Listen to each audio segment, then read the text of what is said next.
right. Well, welcome to our free health seminar this evening to everyone here at the clinic and online and Facebook and YouTube. Welcome to how to fix your racing mind and thoughts. So that's what we're going to be discussing this evening. A lot of times when you're laying in bed at 2:30 in the morning and you can't go back to sleep, your mind's going from one thing to the next thing, the next thing, the next thing. There's no hope of ever returning back to peaceful slumber. And so that's one of the main things we're going to be discussing this evening. And as well as during the day when you're just finding it very difficult to concentrate, to focus on the tasks at hand. All of it's related, and there's a few things that are going on biochemically, maybe even psychologically, and we'll be talking about that this evening. But first, let me introduce myself. My name is Labrin Allen. I'm a traditional naturopath, healer, and whole food expert, otherwise known as the Nutrition Maverick, which is now a podcast available on iTunes. It's a weekly podcast that discusses health news, information, research, how it applies to you. Basically, there is a war that is being waged for your health freedoms, and choices. And if you're not aware that there's a war being waged, you are perhaps already a casualty within that war. So every week, we're going to bring you battle updates, news, and intel that will help you to join the resistance in the war that's being fought against our health freedoms. At the clinic here in Victoria, the way that we practice natural health care with our clients is always with the idea that we can help any type of health issues without ever resorting to the use of drugs or surgery.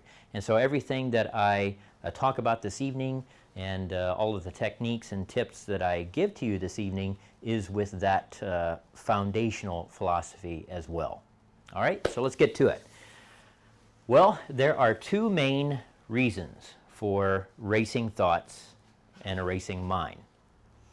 And pretty much all the other things that can be dealt with as far as what can be attributed to having a racing mind or racing thoughts are still just a result of one or both of those two things not being balanced. So the main thing, and probably the most common thing, is actually we simply have unstable blood sugar. So notice I didn't say that it's hyperglycemic, which means that your blood sugar is too high, or that it's hypoglycemic, which means that your blood sugar is too low. It actually can be one or the other, or both, which is dysglycemia. And I would present to you that probably one of the most common factors is actually both. Just the person is dysglycemic. So what happens? Well, if there is unstable blood sugar, then if you had a high of blood sugar, you're going to have a low. Or it could be that you start out with a low. But basically, what really causes the mind or the thoughts to be unstable or to be racing is that you have low blood sugar at some point. And then the blood sugar increases. And then the blood sugar lowers again. So you basically get this roller coaster effect within the brain as far as stability of glucose. And that affects you in the same way, psychologically, emotionally, neurologically. So, especially at night, after we've eaten dinner and we go to bed, usually about 4 to 6 hours after eating, our blood sugar starts lowering or is low. Now, at that point, the body has to compensate. And so even though we're asleep, our body isn't asleep necessarily. And so what it does is the adrenal glands start kicking in the gear, and they release a hormone that's called cortisol. And cortisol, one of the uses of it within the body is to start increasing the levels of glucose that are in the blood. Well, cortisol, I mean, that's a good thing to happen, of course, so we need that, because otherwise we'd stay asleep for a very long period of time, otherwise known as a diabetic coma. But nonetheless, what happens is because of the secretion of that cortisol, it's a very stimulating hormone. And it stimulates our brain cells, our neurons, in fact, the rest of the body, as a matter of fact. And so we wake up. And when we start getting higher levels of cortisol, that of course, stimulates higher levels of blood sugar, which is even more stimulating to the brain. And so now it kicks into gear a specific brain system, which is called the cingulate. Now, how do you know that you're having a problem with function within this particular brain system, again called the cingulate? Well, one of the main things that you'll find is that you have obsessive thoughts. Now, it's not like some kind of diagnosable mental disorder, but basically an obsessive thought is you can't stop thinking, which is at the root what racing thoughts and a racing mind is. You can't stop thinking. So when you experience that, you can absolutely be certain that your cingulate system, that system within the brain, is having some dysfunction. Another thing, do you know anyone, or perhaps you yourself, are guilty of being a chronic worrier? You know, oftentimes these type of individuals, if there isn't really anything to worry about, they will find something to worry about. So there's always a constant state of anxiety or worry within this individual. I guarantee you, regardless if that person is asleep or awake, they have a dysfunction in the cingulate. All right? So it doesn't really matter which happens first, the chicken or the egg. In this case, if there's a dysfunction naturally within the cingulate, it's going to affect the glucose levels within the brain and therefore cortisol secretions with the adrenals.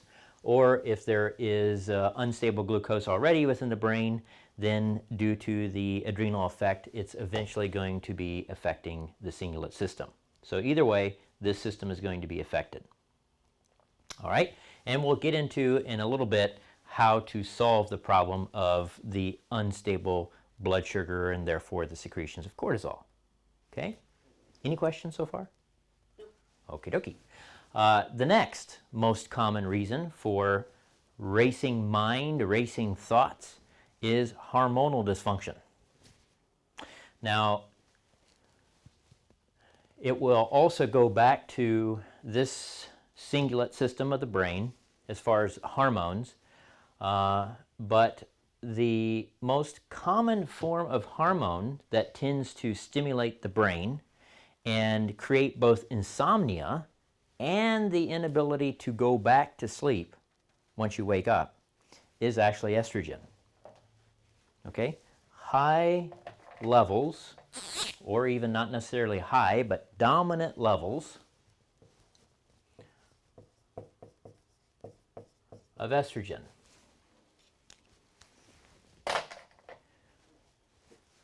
will affect the cingulate system, and it will create a racing mind. It will create racing thoughts. Think about it. How many women do you know, or perhaps you're a woman yourself who's experienced this, that around your period, either just before, like 5 to 7 days leading up, or at the very beginning of your period, you had problems sleeping or staying asleep? That is like your brain and body was just overstimulated. You just couldn't fall asleep, you didn't feel tired, or maybe you felt exhausted, but your mind didn't feel tired, etc., etc. Well, what you're actually experiencing is hormonal imbalance, obviously, but estrogen dominance, when you actually shouldn't have been estrogen dominant, but that's a story for another free health seminar. All right? And that, by the way, is one of the most common forms of hormonal imbalance for women, and nowadays men. So men also are having increased levels of estrogen, and that can affect them in similar ways, including creating gigantic breasts in some men. But moving on, hormonal imbalance. So what happens as far as how does this hormone, estrogen, affect the cingulate, which is a brain system?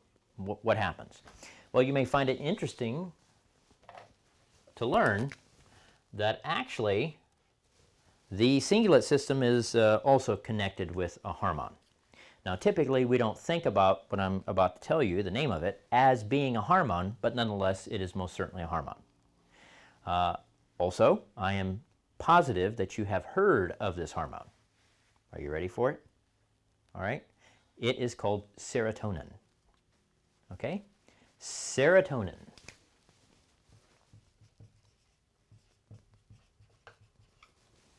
So, Serotonin affects the cingulate system greatly. In fact, that's one of the main ways that this brain system is affected. Well, what you may find interesting is that there is a relationship between estrogen and serotonin. So basically, we have a cell, okay? This is our cell, all right? I'm a naturopath, but not an artist. And so each one of our cells has like doorways. Okay, it kind of looks like hair, but at least in my drawing. But these are doorways that allow nutrients into and then waste products out of the cell. All right. Now, what these little hair-like looking objects are on the cell that I've drawn, those are actually called cell receptors. Okay, so otherwise known as doorways. And so how estrogen and serotonin have an interaction is that, for example, serotonin will engage this cell receptor and sensitize the cell to estrogen. Okay? So it helps the cell respond to estrogen better, is another way of saying it. And then estrogen will get taken up into that cell receptor, and when serotonin starts floating by in the blood, well, guess what? It responds to serotonin better. So the two have a hand-in-glove relationship. All right? They help cell sensitivity one for the other.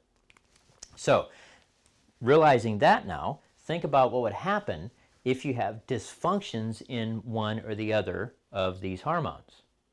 Well, obviously, when the other hormone, whichever one is opposite of the one that has a dysfunction, comes floating by in the bloodstream, then the cell may not respond to it in the way that it should.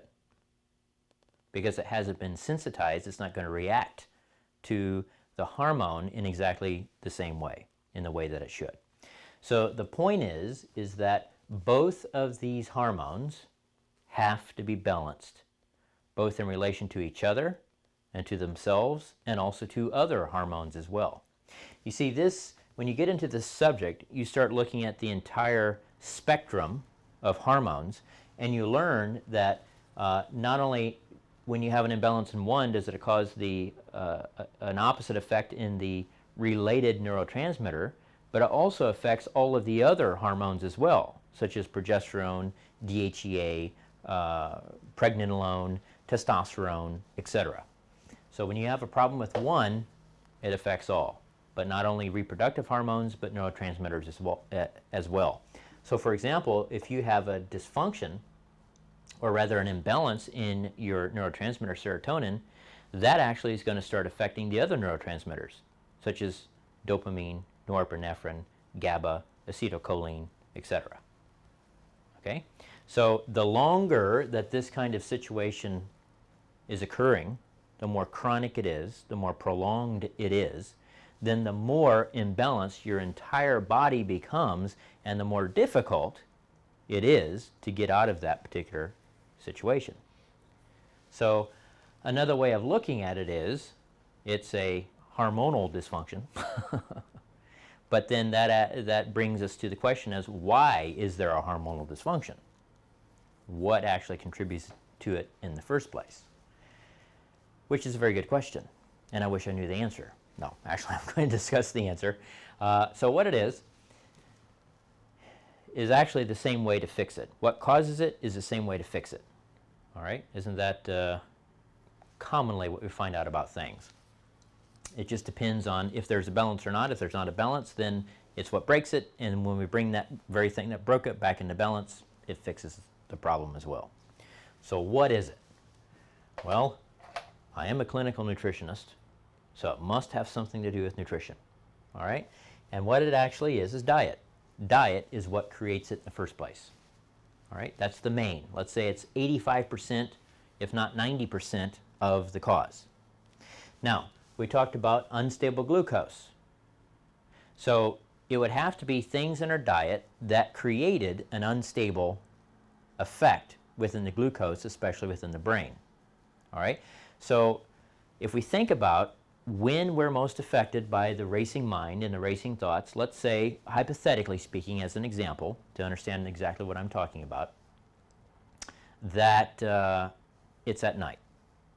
All right? So what we want to do is we want to start recording what we've had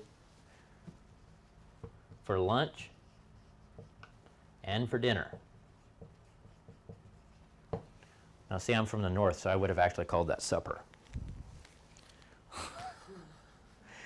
Although I've been here for 38 years, I would still call it supper. All right. Has it been 38 years? Yeah, almost. Wow. Okay. So lunch and dinner, you want to record what you've eaten.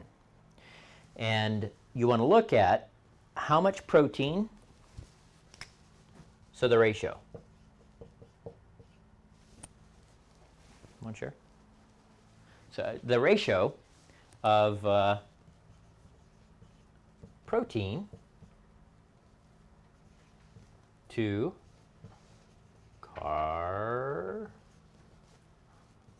carbohydrates. When I'm here in front of an audience, I have to become a phonetic speller. All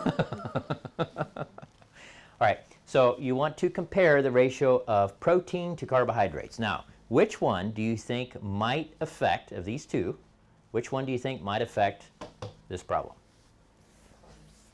Carbs, absolutely. Carbohydrates, all right? Carbohydrates equal sugar, eventually, at some point. Can't get around it.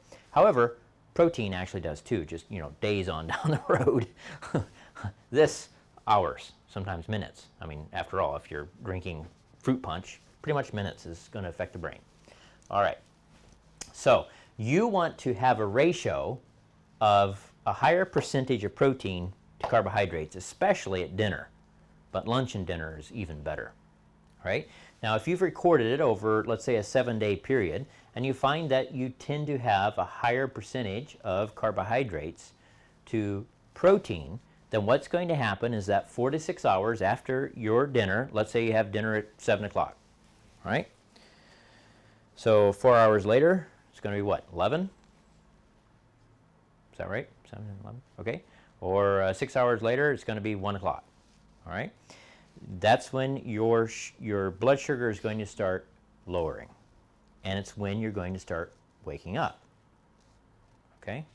It's going to be anywhere between an hour to 2 hours after the blood sugar starts becoming low that you'll wake up, because you have a secretion of the cortisol, which I talked about at the beginning, which is very stimulating to your mind and body, and you wake up. Okay? Now, some people will wake up, have a racing mind, thoughts going from one thing to another, and feel hungry. It's like, wow, gee, I want that box of cookies down in the pantry that I've hidden. Put in the potato sack. I noticed that whenever, can I say something? Sure. Oh, Would you like to be on the microphone? no. Okay. Too bad, you already are. That does happen to me at night, and I think we're working on that. But I'll wake up, I'll go to sleep really well, and a couple hours later, I'll get jerked awake, and my mind isn't racing like it used to, but it's just that part of it, and I know I have to get up and I have to eat something like carrots or some lunch meat or something, and then I can go right back to sleep. Okay. So obviously it's still a blood sugar issue. Yeah. Yeah. That's Okay. not fun. No, it's not.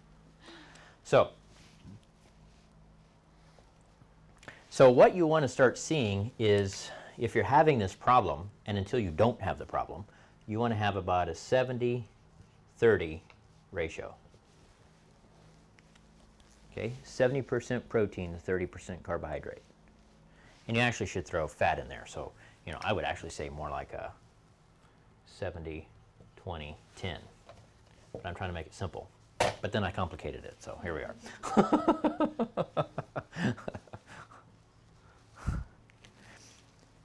Actually, the more fat you have, then the less protein you need. All right? If you're having low fat, then you have to compensate with higher protein. So it's not good to do a lot of fat and protein in the same meal? Sure. I mean, you can do lots of protein and fat and hardly any carbs. That's fine. Not a problem. But most people aren't going to do that. So that brings us back to the 70-30 idea. You can do that. All right? And you try that. So this is like the first step. It's a progressive step, okay? So this is the first step, and if it works, fantastic. You're welcome. You don't even have to pay me, all right? If it doesn't work, then what you do is just before you go to bed, you have something that is protein-based, all right? You can even have a protein drink that you make yourself with eggs and, you know, protein powder and some vegetables and stevia and whatnot. And have, you know, 4 to 6 ounces of that before you go to bed. Not a lot, so we're not talking about a gigantic mug that you're going to drink and be bloated and full and can't fall asleep because you feel terrible. All right, no, just a few ounces. And the idea of that is that you're doing it just before you go to bed, so your body's going to be working on digesting that protein as you're sleeping, and so it will take a much longer period of time for that sugar to fall. Okay, so it tends to stabilize the blood sugar during the night. Okay? So that's the next thing to work on, okay? And if that doesn't work, then you buy yourself a shovel, dig a 6-foot hole, and throw yourself in. Because no, I'm kidding. So, because that's just the end of it right there. No. Then you need to come see me. There's going to be other things at work, all right? It's not going to be just a glucose issue at that point. Does it make sense? So if you're eating more protein at dinner, plus you're having a protein something just before you go to bed, and you're still waking up, you know, you might be waking up further into the morning. Instead of 2:30, you might be waking up at 4 now. But if you're still kind of having the racing thoughts, the same thing is happening. You're still having low blood sugar, secretion of cortisol. By the way, you know, we already talked about how this relates to each other, but also cortisol itself has a pattern throughout a 24-hour period that naturally occurs. Okay, it's called a circadian rhythm, which I'm sure many of you have heard. What color have I not used? Apparently all of them. Okay, so over here, actually let me just get rid of this. Over here, what happens, this is cortisol.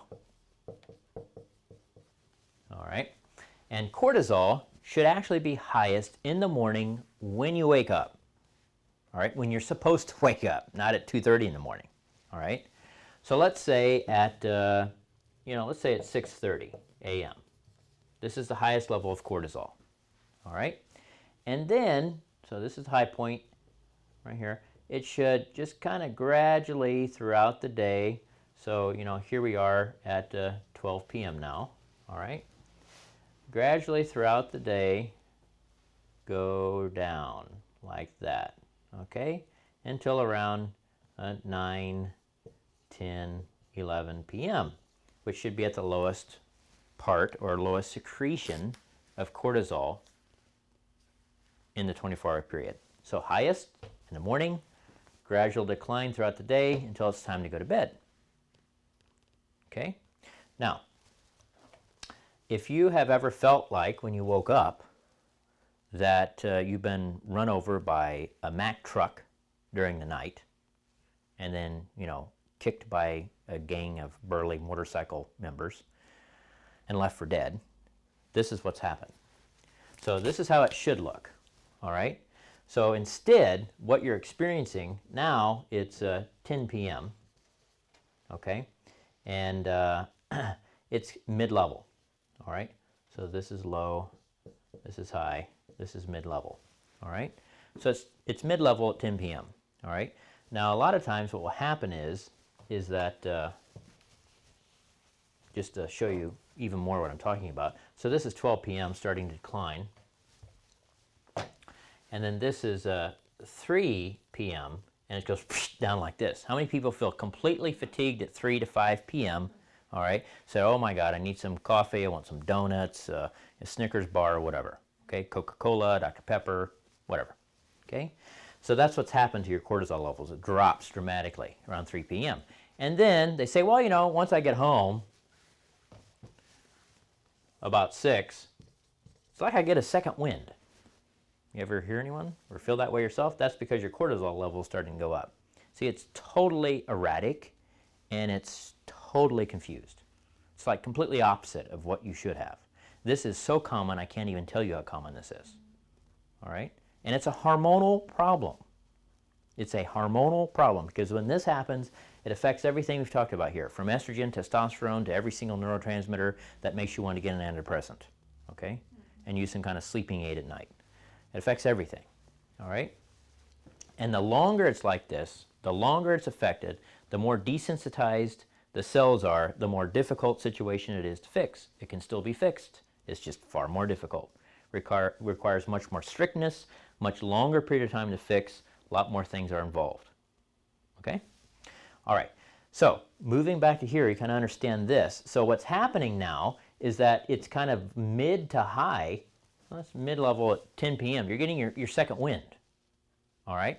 And then you eventually fall asleep at 1 o'clock in the morning because you can't go to sleep very easily, right? And during all this time, your cortisol levels are increasing. All right? Now what happens when you're laying in bed at night and you're trying to sleep and your cortisol levels are increasing, you're going to start feeling very achy and tired, and your joints are going to be stiff when you wake up in the morning. It feels like you've been beat up. That is a sign that your cortisol levels during the night have been elevated far higher than they should be. Okay? And so then they start dropping off come, 8 a.m. in the morning. So now you woke up, you're kind of groggy, you feel like somebody beat you up, and you don't have any energy to do anything. It's because your cortisol levels have been high during the night, and now they're dropping in the morning, which is exactly the opposite of what they should be doing. Exactly the opposite. Does everybody get it? Okay. Again, that is diet-induced. 90% diet-induced. And it starts at childhood, I guess. Now, I mean, I was never Yes. like that when I was a child. I don't remember any of that until I was well into my adulthood, but I guess. Yes, of course it does. Right. For example, in the third trimester, a woman will begin using her baby's adrenal hormones because the baby starts secreting its own adrenal hormones, and the woman's body will use them up if she has any problems with her adrenal system. And how many women do you think have problems with the circadian rhythm I just showed you? Everybody? I mean, literally everybody. Probably nearly 100%. So that means 100% of babies have adrenal dysfunction at the moment of birth, before they're even born. And then people are wondering, well, they wake up, they can't go to sleep at night, they're cranky, blah, blah, blah. Hello. Hello. And then they're fed formula. It's 42% sugar. Yeah. And they think that that's going to be healthy and help their body grow. And that's going to create more cortisol problems, which means hormone problems, which means neurotransmitter problems, which means brain problems, which means that's why everybody's screwed up today. Okay? It is a war, don't forget. Nutrition Maverick podcasts every week, available on iTunes.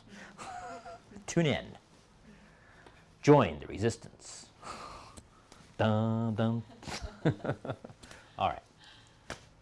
Questions? No.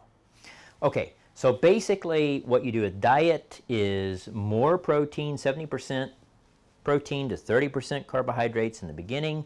You may have to do that for a very long period of time, minimum of 6, 8, 10, 12 months or longer, all right, to try to restabilize that, all right? So if you have a completely flipped cortisol circadian rhythm, it will literally take you years to fix it, doing everything perfectly. So don't even start it thinking it's going to take a couple of weeks or a few months. It won't happen, all right? And the longer it's been, the longer it will take.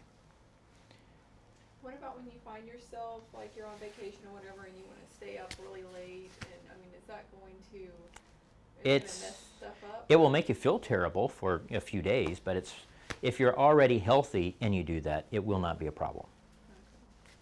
You might feel terrible for a couple days, but if you're ill health and you do that, yeah, it's going to have an effect.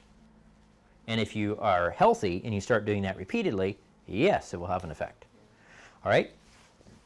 Okay, so then, that is 90% at least the problem, diet. Yes, I keep harping on it, but that is the problem. That is the cause, okay? The other 10% is stress. So the question becomes, And children on Facebook, cover your ears. What the hell do you do about stress? Okay?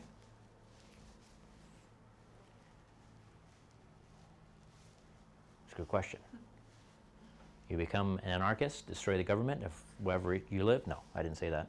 I'm only teasing. I would never suggest such a thing. So what you do is you start changing your lifestyle, all right? And you look at what is creating the stress, okay? Now, first of all, you have to distinguish if it is stress or if it is anxiety, okay? If you're under a lot of demand, which means you have lots of obligations you have to get done in a short period of time, or a deadline, or appointments to make, that's kind of just stress, all right? If you're sitting at home with the blinds drawn and kneading your hands and thinking, oh my God, what's going to happen to this and that, and I should have done that, and this is what I need to do, and what's going to happen if this happens, and that's anxiety, okay? You see the difference between the two, all right? Anxiety only occurs in the future, mainly in the future. Never occurs in the present. Stress can occur in the present. Anxiety is always future. Regret can be past. Okay? That's worry, actually. Anxiety is future, worry is past.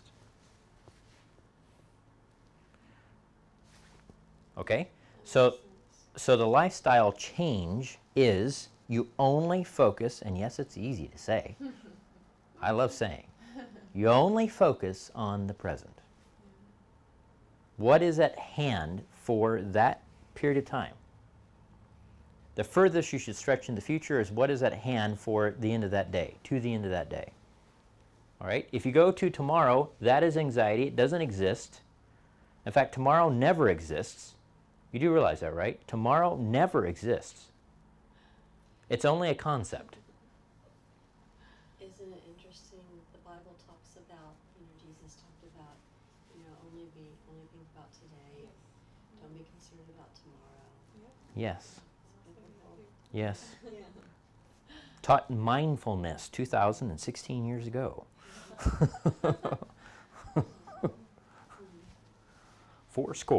10 years ago, our father. No, okay. All right, that's Abraham Lincoln's speech. Right. Okay. That's not Jesus. I know. All right. So that's the first thing. And so how you develop it is you have to keep practicing it, because you will find yourself having the anxiety or the worry, and so you just bring yourself back to the present. All right? So the only answer is discipline and practice. Treat it like it's a sport that you want to be good at. Not the one, that sucks, I don't want to do it anymore. All right? So, now for stress, if it's like, okay, I have this thing to do, and this thing to do, and this thing to do, and this thing to do, and this thing to do for the day, all right, that's stress. It's not really anxiety or worry. Then there's other techniques that you can do to deal with that, all right? And these techniques, which I'll get into in a moment, will help you. Actually, the mindfulness of just the day will actually, when you do it in a prolonged period of time, reverse these hormone levels or the circadian patterns, because it's part of what created it in the first place, was having the negative way of dealing with it. Remember?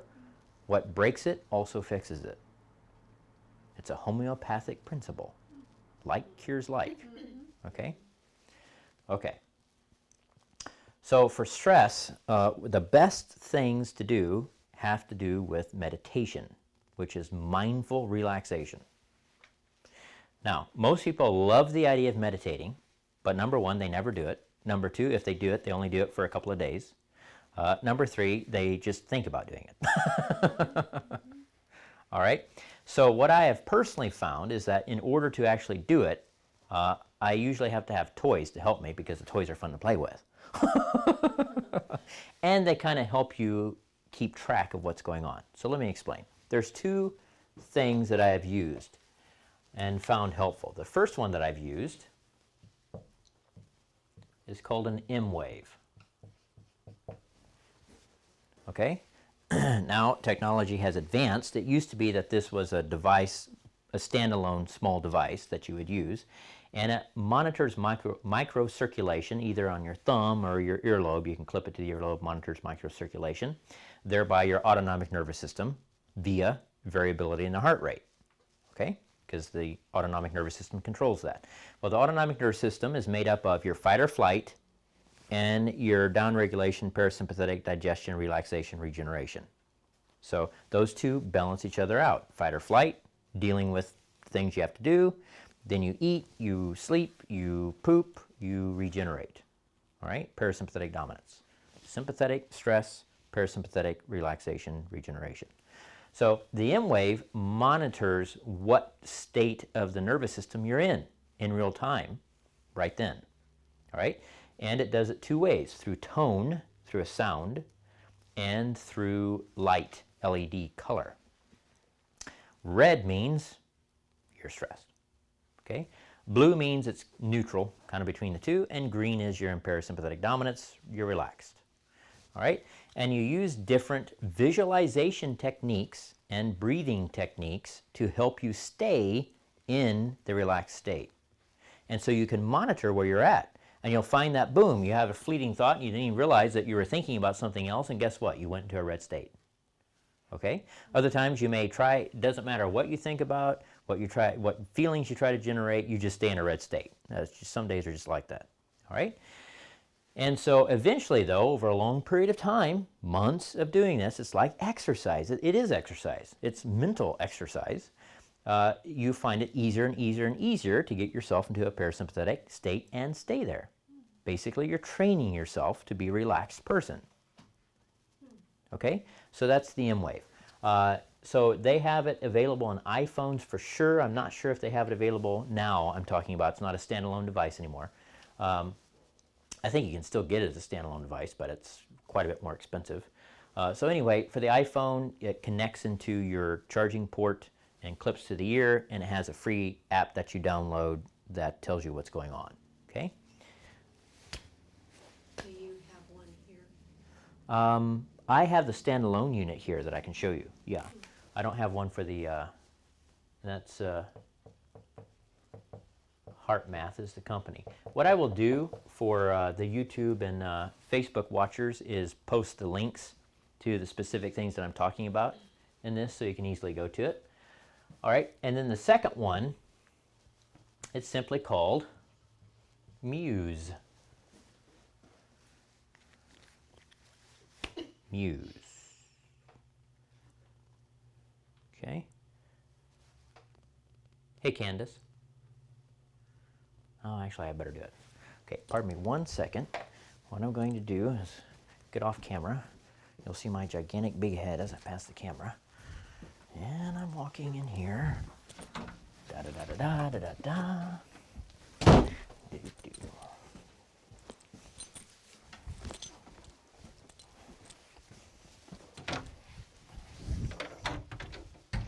Here I am. I'm back. I keep my Muse in this box. So actually, this is my favorite. I've used this probably for about 6 months. This M-Wave I've used for years. So I've used this one for about 6 months, and I actually like it more than the M-Wave.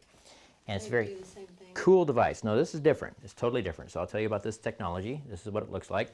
This is actually an EEG, an electroencephalograph. It is a brainwave monitor. So you probably can't see it very well, but there's actually electrodes here that monitor your brainwave and brain patterns, okay? And your brain states, so alpha, beta, theta, etc. Okay? So you fit it on like this. You look cool like James Bond. Okay, so anyway, it has Bluetooth technology. Yes, it's not good radiation, but who cares? Anyway, connects to your phone again, and it monitors your brain state, which means your thought process directly. Okay, so it's monitoring your mental activity, and it tells you if you're in a stimulated state, which means you're thinking, or you're in a relaxed state instantly. You know, and it actually even shows up as before you even realize that you're thinking, because it's the state of the mind is starting to move. The brain pattern, the brain wave is changing. Okay? So the way it works in the app is it uses sound. There's different kinds of sounds that it uses. The one I use is like the ocean. Okay? So when you're in a lot of thought or thinking, then it sounds like you have a raging storm happening around the ocean. Okay? And then as you become calmer and finally become calm, then it's like lapping water against rocks, and the birds are tweeting and the sun's shining down. I don't know how you feel that or hear that, but nonetheless, it is. All right? And so there are different, basically, activities that you learn how to do to control it. All right? And it's natural that in the beginning, for a definite period of time, you'll just be in a stimulated state. That's all there is to it. All right? So just expect it. It's not a problem. It's going to happen. And eventually you'll learn more and more how to keep your mind calm. And you can, keep your thoughts either directed or not allow yourself to think. You're mindfully at rest. Does that make sense? Okay?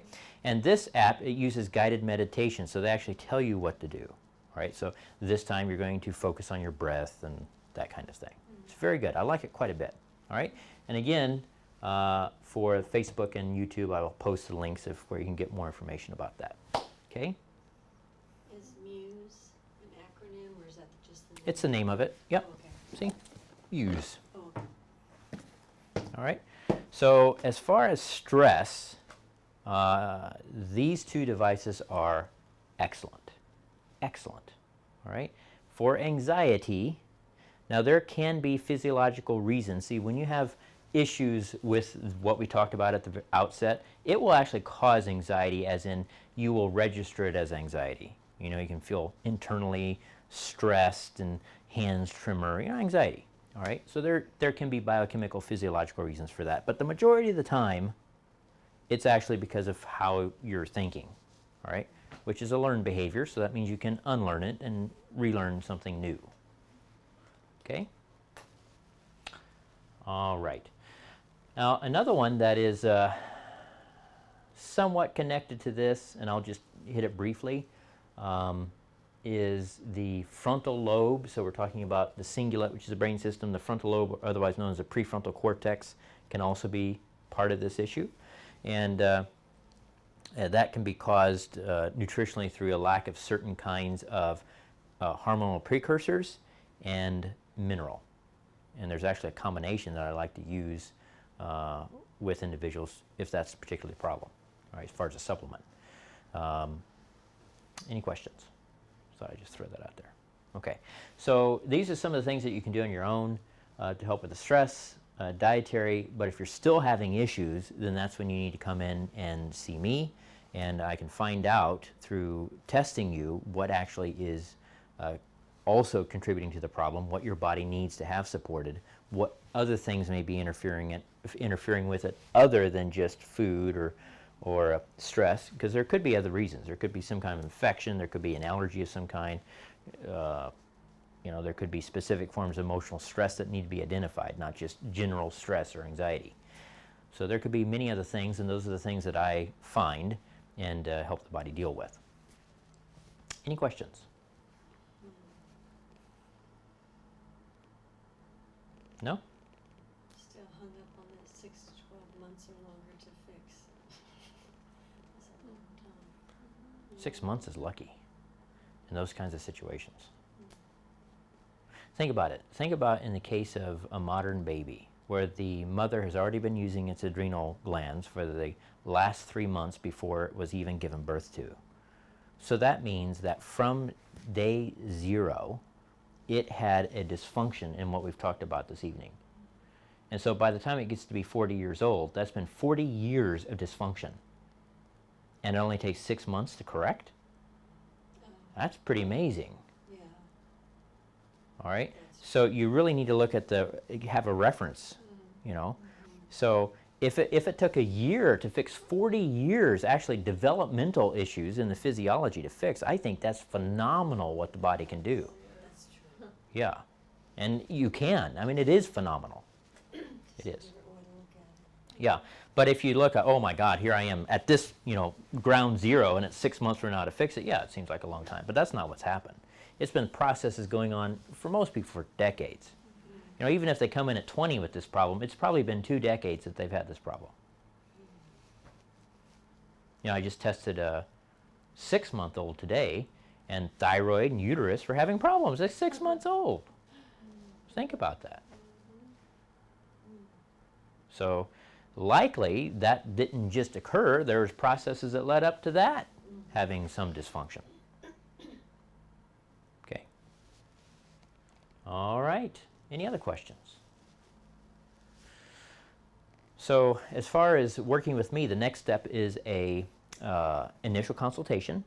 And what we do is we actually find out if you are a nutritional case or not. All right? And if you are a nutritional case, there's nothing that I found to actually help you more than what we can do for you. But if you're not, that's what I'm going to tell you, is that you are not a nutritional case, because there's no reason for you to embark on something that's not going to be helpful. It is frustrating to both you and I. So an initial consultation is designed to see if you actually fit both with us and if you are a nutritional case or not. So at a initial consultation, we do a medical workup, an intake form, find out what medication, surgeries you're on, etc. We also do various forms of testing. One of the things we do is a symptom survey with 224 possible symptoms that you get to mark in severity from 0 to 3. And we do a body composition, which tells you how much body fat, fluid, muscle mass you have, because those things will change as we work together. We also do a computerized assessment of your autonomic nervous system to see if those two things that I talked about earlier are functioning together as far as the sympathetic and parasympathetic. And then we do consultation together, you and I, and a nutritional exam as well at that time to find out what may be dysfunctional, what may be causing that dysfunction, and what the body needs in order to correct it. So typically, one of those initial consultations costs $249 if you're just a person walking in. If you are referred to us through one of our patients, then we take $100 off of that, so it's $149. Now, what I would like to offer to you is, because you've sat here and watched it for the last hour, as far as this free health class, is that if you would like to take us up on this offer, what you would have to do is email the front desk at this email right here, which is frontdesk@wholefoodcure.com. So that is our front desk. And tell them that you are interested in the initial consultation. They'll call you. And if you do that by 12 a.m. or 11:59 p.m. this evening, then you can get that initial consultation, which typically is at $249, for $62. So it's significantly reduced. Again, you have from now until 11:59. Of course, it's time marked on the email, so I'll know when you did it. And the email again is front desk. So front desk at wholefoodcure.com. And just let them know that you're interested in scheduling an initial consultation. They will call you and get that taken care of. All right? So I hope all those watching and all those here tonight found this information useful, and I look forward to talking with you again very soon. Thank you very much.